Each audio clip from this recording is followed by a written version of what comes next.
श्रीपति प्रभुस्तुल्य मनोवृत्ति पार्श्वनाथ श्रीस्तुव ज्ञान ज्ञान क्रियाधिकार्य कुशल प्रद्युम्न जेता गुरु आन्तरलोचनमेकमस्ति सुतरां वृद्धासितं यस्य वै ओंकारेण सुसेवितोऽपि सततम् ओंकार सेवापर सोऽयं सौम्यमनः सदा विजयते श्री सिद्धेश्वरेश्वर सोऽयं सौम्यमनः सदा विजयते श्रीभद्रसूरीश्वर सोऽयं सौम्यमनः सदा विजयते ओंकारसूरीश्वर सोऽयं सौम्यमनः सदा विजयते अरविन्दसूरीश्वर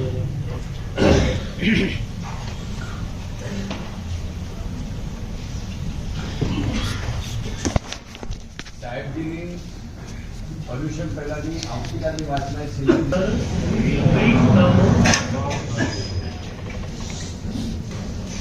પરમાત્માના પરમ પ્રેમમાં ડૂબી જવું.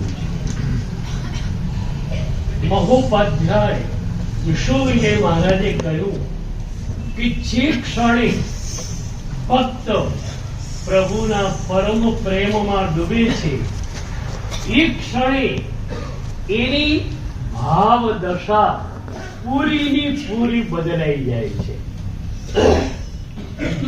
પૂર્ણ મન पूरन सबदी से नहीं दुविधा को लाग. જ્યાં પ્રભુનો પરમ પ્રેમ હૃદયમાં પ્રતિષ્ઠિત થયો તમારું મન પૂર્ણ બની જાય અને એ પૂર્ણ મન દ્વારા તમે દુનિયાને જુઓ છો ત્યારે તમને બધું જ પૂર્ણ પૂર્ણ લાગે છે. શ્રીપાળ મહારાજા પાસે આ વિઝન હતું અને એને કારણે એમને ધવલ શેઠ પણ પૂર્ણ લાગ્યા છે. ધવલ શેઠને એમણે અનંત ગુણોથી પૂર્ણ હોય એ રીતે જોયા છે. કારણ એમનું પોતાનું વિઝન સ્પષ્ટ થઈ ગયું. દરેક વ્યક્તિ ભવિષ્યની સિદ્ધ પરમાત્મા છે અને એ રીતે શ્રીપાળ મહારાજાએ ધવલ શેઠને પણ ભવિષ્યના સિદ્ધ પરમાત્મા રૂપે જોયા છે. પૂરન મન પૂરન સબદી સે. એક જાદુઈ લાકડી મળી જાય, બધું જ પૂર્ણ, બધું જ મજાનું મજાનું, ક્યાંય કોઈ ફરિયાદ ન રહે. ત્યાં ગયેલા કેવું હતું? અરે બહુ મજાનું, બહુ મજાનું. એક પણ સ્થળ માટે, એક પણ વ્યક્તિ માટે, એક પણ ઘટના માટે તમારો દૃષ્ટિકોણ એક જ રહે. બધું મજાનું મજાનું મજાનું હતું. જગતગુરુ હીર વિજયેશ્વરી મહારાજના જીવનની એક ઘટના કહું. સાહેબજીનું છેલ્લું ચાતુર્માસ ઉનામાં, સૌરાષ્ટ્રમાં. ઉંમર પૂરી, શરીર થોડુંક લથડ્યું. શ્રાવકો અપાર ભક્તિથી યુક્ત નિષ્ણાત વૈદ્યને લઈને આવ્યા. વૈદ્ય સાહેબજીને જોયા અને કહ્યું, રોજ 3 ટાઈમ હું આપું છું એ દવા દૂધ સાથે આપો. 15 દિવસમાં સાહેબજી એકદમ સ્વસ્થ બની જશે.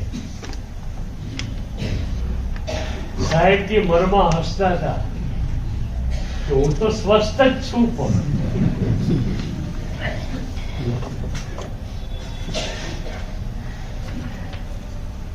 આપણી ભાષાનો આ બહુ પ્યારો શબ્દ.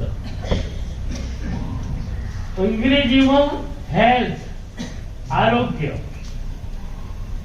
આપણી ભાષાનો આ મજાનો શબ્દ સ્વસ્થ બનવું. સ્વસ્થ બનવું એટલે શું ભાઈ? સ્વ એટલે આત્મા, આત્મામાં રહેવું, આત્મામાં પ્રવિષ્ટ થવું, એનું નામ સ્વસ્થ બનવું.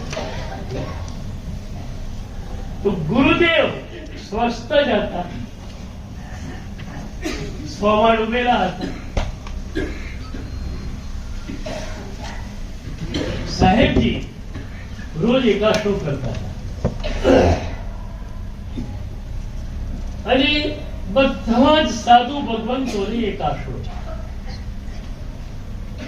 બીજી સવારે સાહેબજીને દવા દૂધ સાથે આપવાની છે એટલે એક સાધુ ભગવંત તરફડીનું પ્રતિલેખન કરી વોરવા માટે જવા તૈયાર થયા. સાહેબજીએ જોયું, ખ્યાલ આવી ગયો, મારા માટે દૂધ લેવા જાય છે. ઈશારો કર્યો. એ મુનિ ભગવંતને નજીક બોલાવ્યા. ક્યાં જાય છે તું? સાહેબજી, આપણા માટે દૂધ લાવવાનું છે, તે વોરવા માટે જવું છે. ગુરુદેવે કહ્યું, દૂધ નથી લાવવાનું, તું બેસી જા, સ્વાધ્યાય કર. ગુરુ ઇઝ ધ સુપ્રીમ બોસ.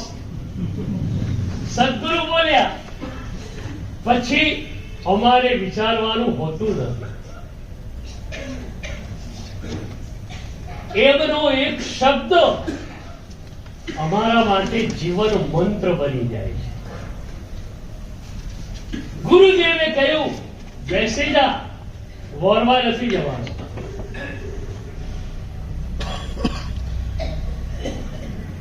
બે મજાના એંગલ અહીંયા દેખાશે. શિષ્યોનું, ભક્તોનો એક મજાનો એંગલ હતો કે ગુરુદેવનું હોવું એ જ અમારા માટે મહત્વપૂર્ણ છે. ગુરુદેવ પ્રવચન ન આપી શકે કોઈ વાંધો નથી, માંગલિક પણ ન સંભળાવી શકે કોઈ વાંધો નથી, ગુરુદેવ વાસક્ષેપ પણ ન આપી શકે વાંધો નથી, પણ એમનું હોવું નિતાંત જરૂરી છે. એમના દેહમાંથી જે ઉર્જા નીકળે છે એ ઉર્જા જ અમારી સાધનાને અપલિફ્ટેડ કરે છે. એ ઉર્જા જ્યારે નહીં મળે ત્યારે હવે અમારી સાધનાને અપલિફ્ટેડ કેવી રીતે કરશો? એટલે ગુરુદેવનું હોવું અમારા માટે જરૂરી છે. અમારી સાધનાનો પ્રાણ સદગુરુદેવ છે. જે ક્ષણે સદગુરુદેવ નહીં હોય અમારી સાધનાનો પ્રાણ ક્યાંથી રહેશે? એટલે સાહેબજી દવા લે, સાહેબજી વધુ સમય અહીંયા રહી શકે અને અમારી સાધનાને સપ્રાણ બનાવે એવી ઈચ્છા શિષ્યોની અને ભક્તોની હતી. સામી બાજુ ગુરુદેવનો પણ એક મજાનો એંગલ હતો.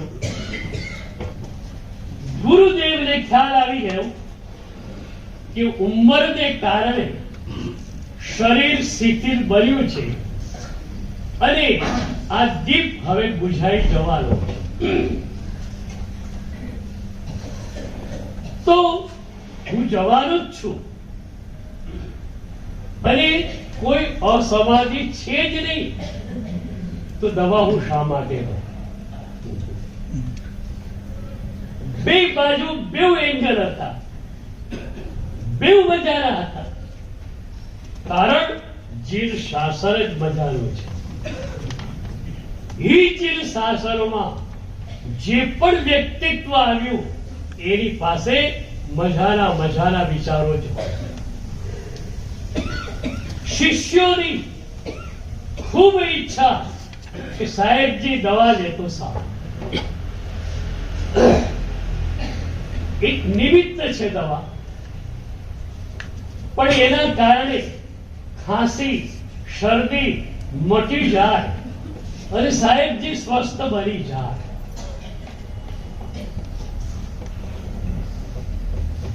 બે વાત હતી, ભક્તિ પણ હતી, સ્વાર્થ પણ હતો. નિતાંત ભક્તિ હતી. ગુરુદેવ શરીરથી સ્વસ્થ હોય એમની સાધનાને સરસ રીતે કરી શકે. બીજી બાજુ સ્વાર્થ હતો કે ગુરુદેવનું અસ્તિત્વ એ અમારી સાધનાનો પ્રાણ છે, માટે ગુરુદેવ જેટલો વધુ સમય રહે એટલું સારું. પેલા શિષ્ય તો બેસી ગયા. સવારનો સમય, સૂર્યોદય પછી લગભગ 2.25 કલાકનો એ અમારે ત્યાં સૂત્ર પોષેલો છે. એ વખતે બધા જ મુનિ ભગવંતો સૂત્રોને ગોખે. ગોખવાનું કેવી રીતે? એ જે સૂત્ર છે એનો અવાજ, એનો ધ્વનિ પોતાના કાન પર અથડાવવું જોઈએ. એક મજાની વાત કરું, ધ્વનિ બહુ જ મહત્વની વાત છે.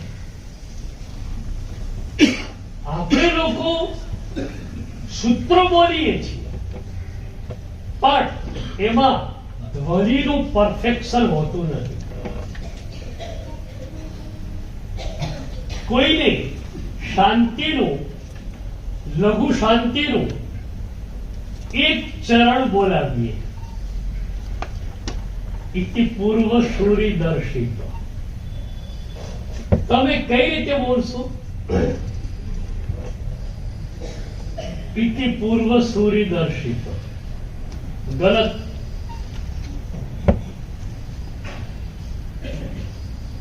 સાચું ઉચ્ચારણ શું થાય? ઇતિ પૂર્વ સૂરી દર્શિત.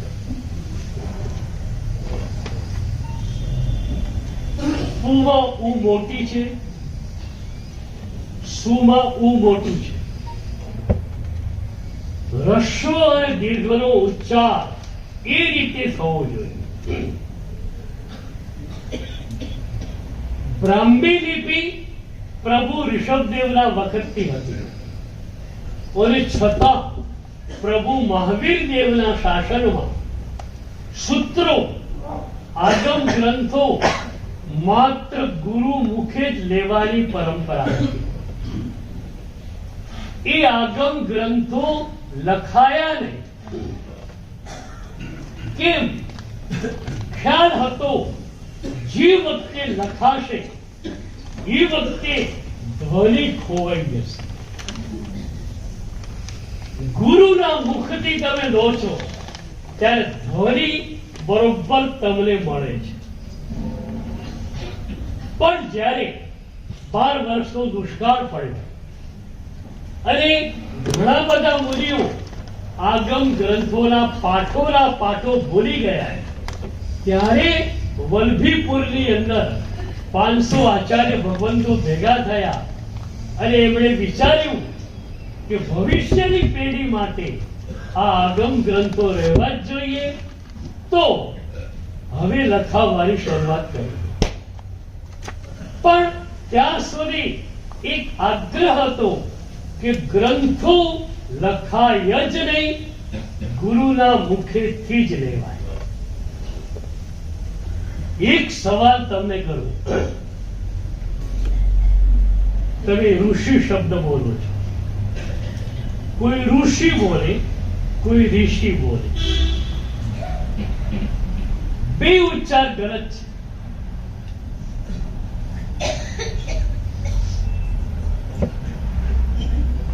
ઋષિમાં જે સ્વરની રી છે એનો ઉચ્ચાર માત્ર રી કરવાનો હોય તો રની બારાખડીમાં રને રસ્વઈ રી, રને દીર્ઘઈ રી, બે રી આપણી પાસે હતી. સ્વરની રી શા માટે આવી?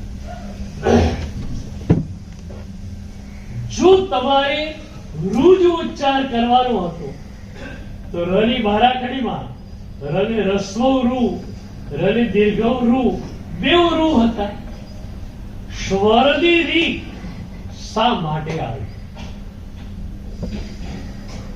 તો રી અને રૂની વચ્ચે અલગ થડકાર, અલગ કંપન સાથેનું એ ધ્વનિ છે, પણ એ ધ્વનિ ખોવાઈ ગઈ.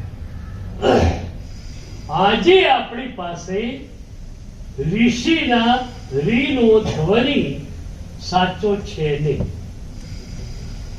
અને એટલે રની બારાખડીમાં રહેલા રી કે રૂનું ઉચ્ચારણ આપણે કરીએ છીએ. હમણાં અમદાવાદમાં વેદ ઇન્સ્ટિટ્યૂટે એક મજાનો કાર્યક્રમ કર્યો.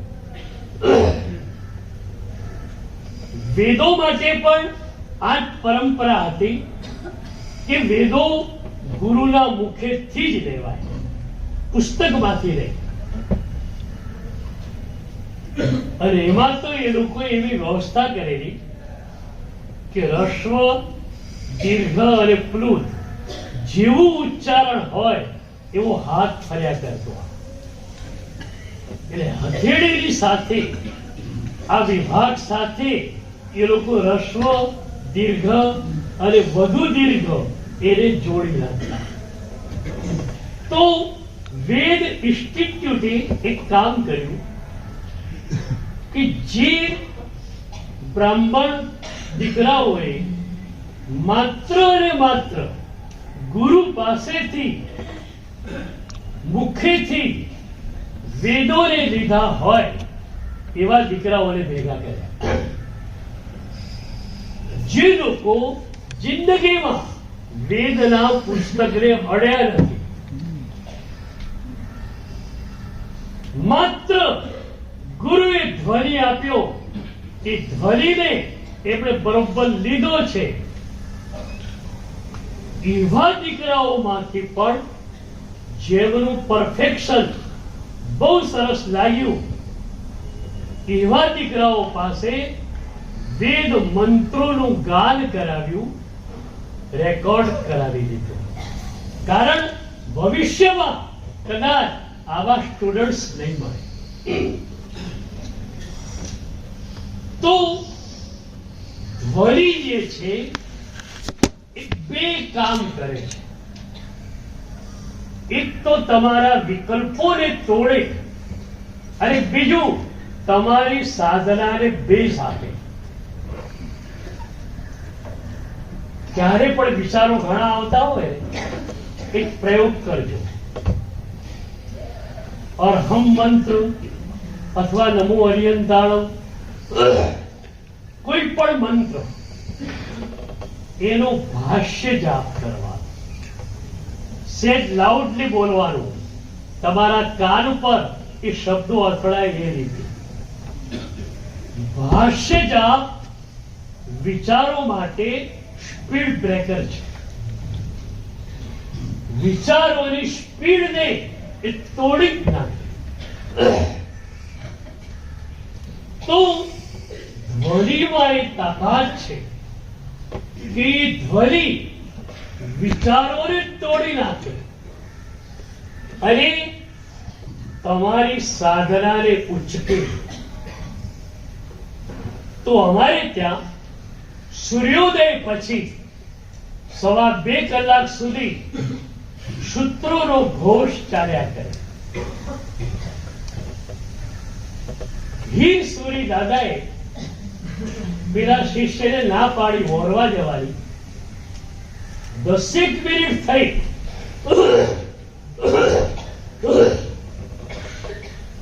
અને ઉપાશ્રયમાં સ્વાધ્યાયનો અવાજ આવતો બંધ થઈ ગયો. 50 મુનિઓ સ્વાધ્યાય કરતા હતા અને એનો જે મજાનો ઘોષ આવતો હતો, અવાજ બંધ થઈ ગયો. ગુરુદેવે નજીકમાં રહેલા એક શિષ્યને બોલાવ્યો ઈશારાથી. પૂછ્યું, કેમ સ્વાધ્યાય કેમ બંધ થયો? ત્યારે એ શિષ્ય કહ્યું, સાહેબજી અસ્વાધ્યાય છે. ગુરુએ કહ્યું, અસ્વાધ્યાય અત્યારે ક્યાંથી? તો કહ્યું, સાહેબજી બાજુના શ્રાવકોના ઘરોમાં નાના દીકરાઓ રડી રહ્યા છે.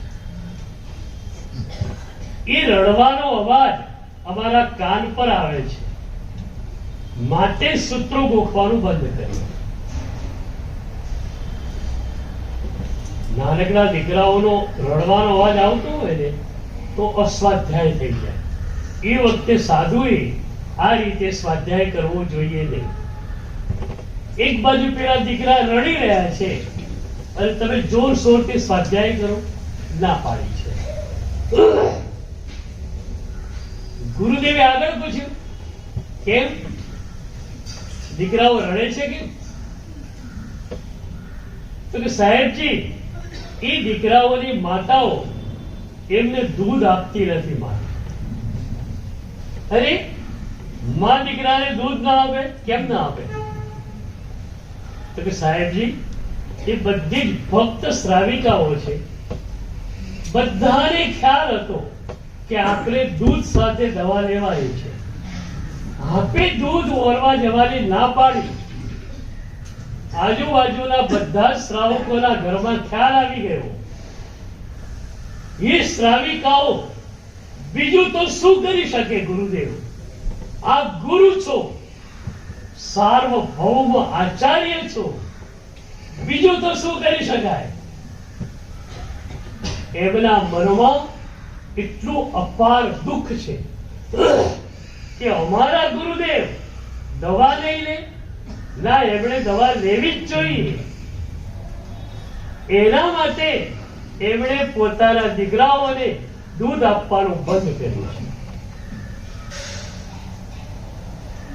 ભલે ગુરુદેવ કેટલા તો કોમળ. અચ્છા આવું છે, તો ચલો મારા માટે લઈ આવો.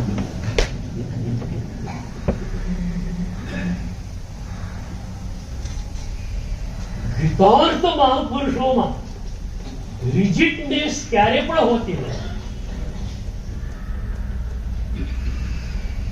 જેવા સમયે જે કરવાનું ઉચિત લાગે એ મહાપુરુષો કરી દેતા હોય છે.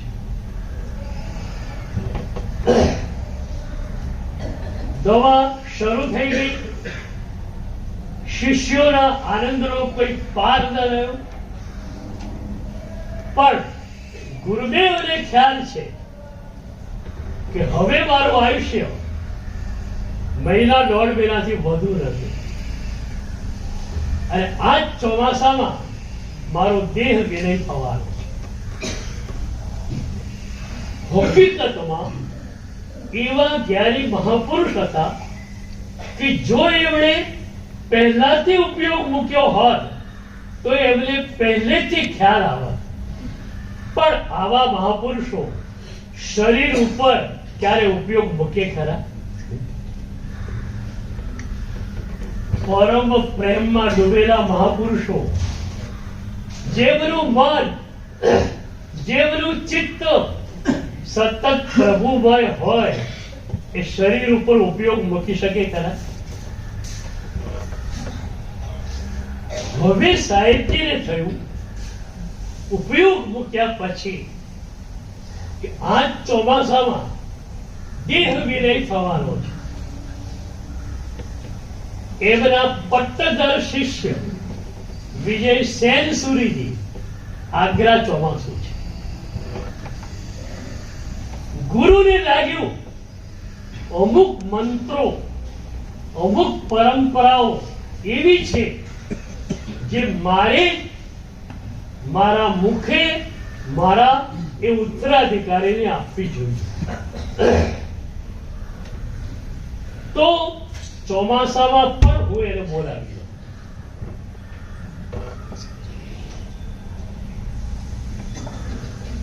ગુરુદેવે પોતાના શિષ્ય ઉપર પત્ર લખ્યો કે આ પત્ર મળતાની સાથે તું વિહાર કરી અને મારી પાસે આવ. એ જમાનામાં સાંજળીઓ બહુ ઝડપી રહેતી. એક દિવસમાં 50 ઘઉં 60 ઘઉં કાપી નાખે. એવી સાંજળી ઉપર એક સવારને બેસાડીને ચિઠ્ઠી એને આપી. આગ્રા પહોંચી ગયો. એ વ્યાખ્યાન ચાલતું હતું. એ માણસ અંદર આવ્યો, એક નાના મહારાજને ચિઠ્ઠી આપી. નાના મહારાજે જોયું, અરે આ તો મોટા ગુરુદેવના અક્ષર.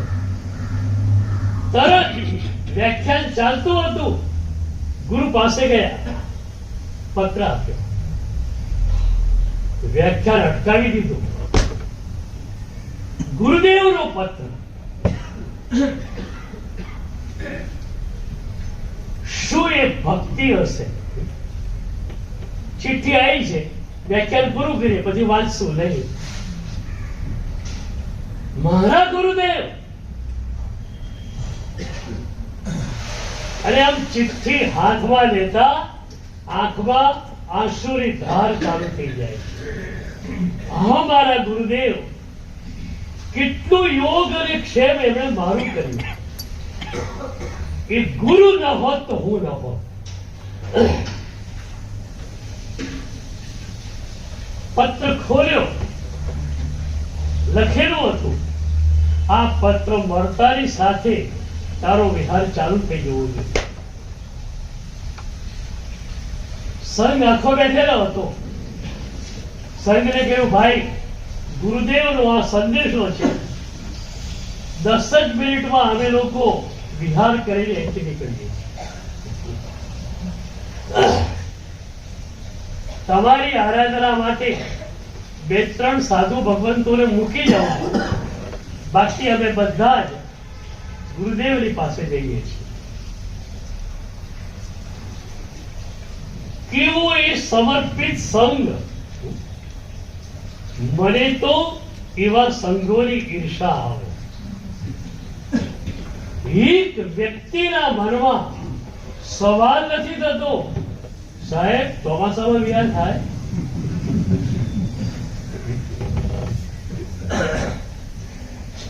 કારણ એ બધા જ શ્રાવકો બુદ્ધિને અને અહંકારને ઉપાસનાની બહાર મૂકીને આવતા. માત્ર શ્રદ્ધા, માત્ર ભક્તિ એમની પાસે રહેતી. સાહેબ આપણા ગુરુનો આદેશ છે, હવે શું કહીએ? આમાં પધારો, પણ અમને યાદ રાખજો, ફરી ક્યારે પાછા ચાતુર્માસનો લાભ અમને આપજો. 10 જ મિનિટમાં બધા શિષ્યો તૈયાર, વિહાર ચાલુ. એ સેન સુરી મહારાજ સાહેબ વિહાર કરતા કરતા આગ્રાથી ઠેઠ પાટણ સુધી આવી ગયા. રોજનો વિહાર કેટલો?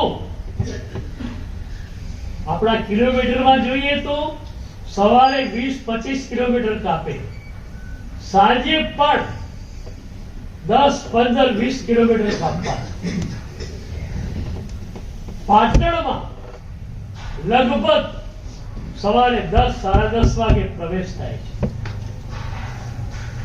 એ વખતે ઉપાશ્રયમાં સંઘ ભેગો થયેલો અને દેવવંદનની વિધિ ચાલે.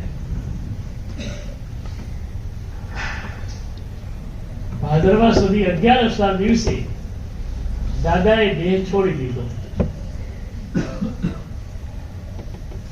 અને 12ના દિવસે પાટણમાં સેન શ્રી મહારાજ સાહેબનો પ્રવેશ. એ જમાનામાં સમાચાર તો તરત મળે નહીં. રાત સુધીમાં સમાચાર મળ્યા અને સવારે આખો સંઘ ભેગો થયેલો દેવવંદન માટે. ધ્રાસકો પડ્યો. દેવવંદન આજે સેના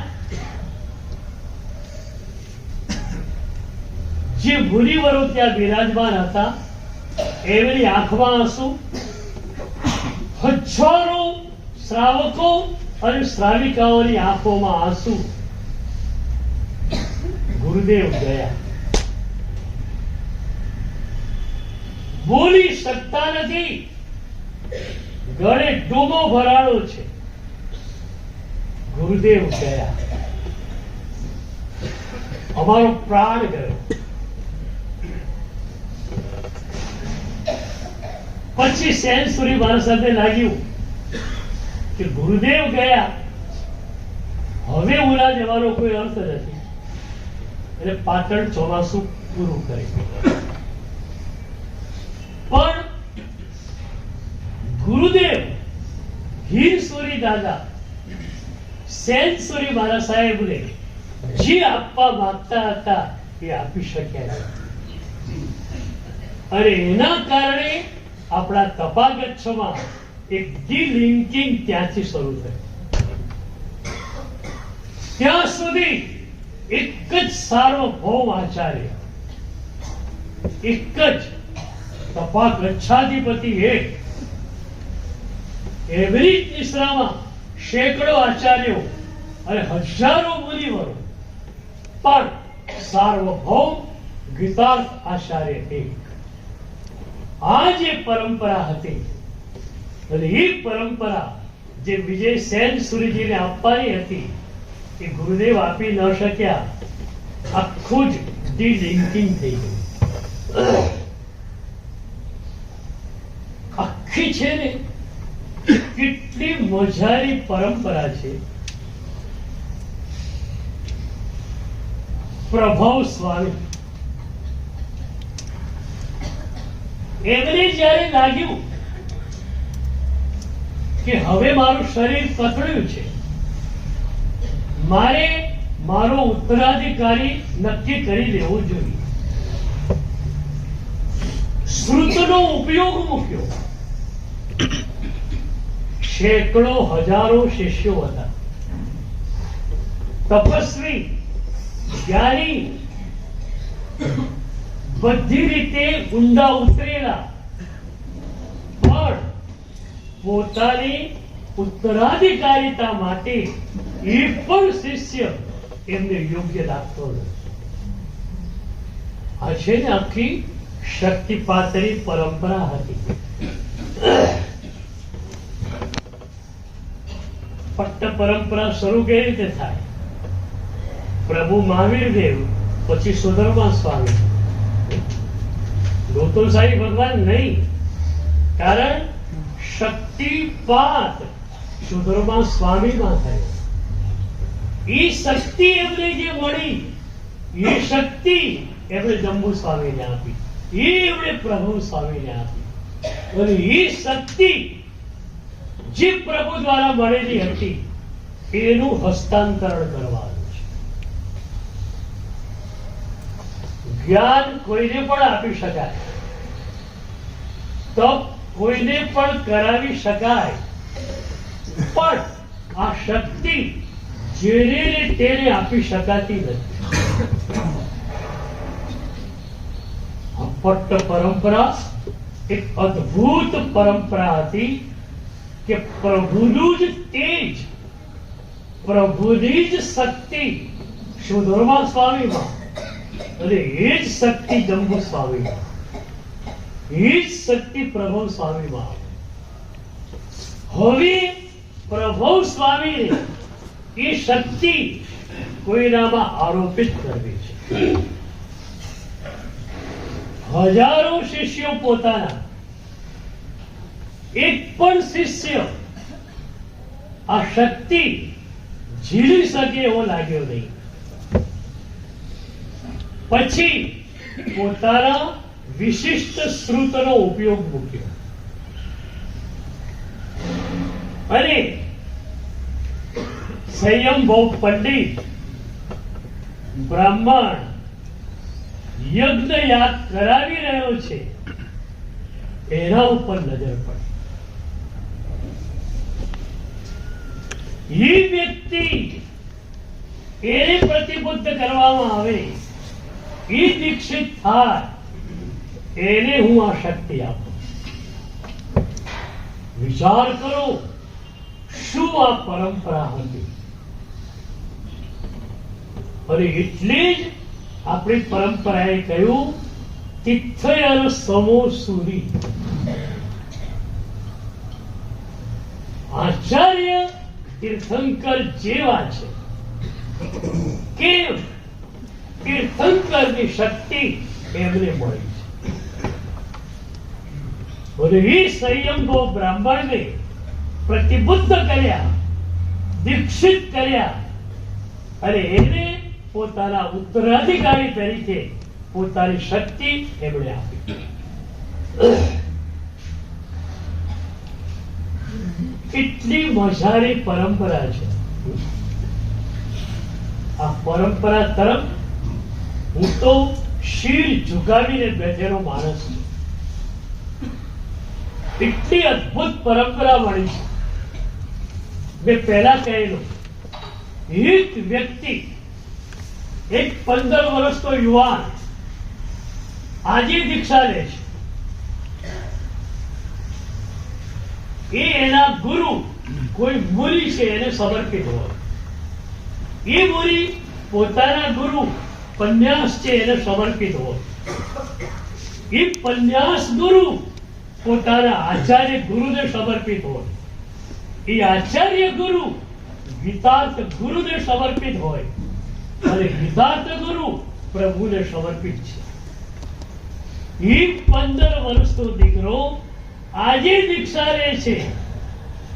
આજે એના હાથમાં રજો હરણ તો આવે છે, પણ એનો હાથ, એનું પૂરું અસ્તિત્વ પ્રભુ સાથે જોડાઈ જાય છે. વાયા વાયા એક લિંકિંગ થઈ ગયું. સમર્પણનું લિંકિંગ. એ એના ગુરુને સમર્પિત, એના ગુરુ એના ગુરુને સમર્પિત, અને ગીતાર્થ ગુરુ પ્રભુને સમર્પિત. એક સમર્પણ લિંકિંગ આવી ગયું. અને એટલે જ મારો ભાર માત્ર ને માત્ર સમર્પણ. એક સમર્પણ તમારી પાસે આવી ગયું, total surrender, then you have not to do anything absolutely. તમારે કંઈ જ કરવું નથી. પછી જે પણ કરવાનું છે એ પ્રભુ શક્તિ અને ગુરુ ચેતના કરશે.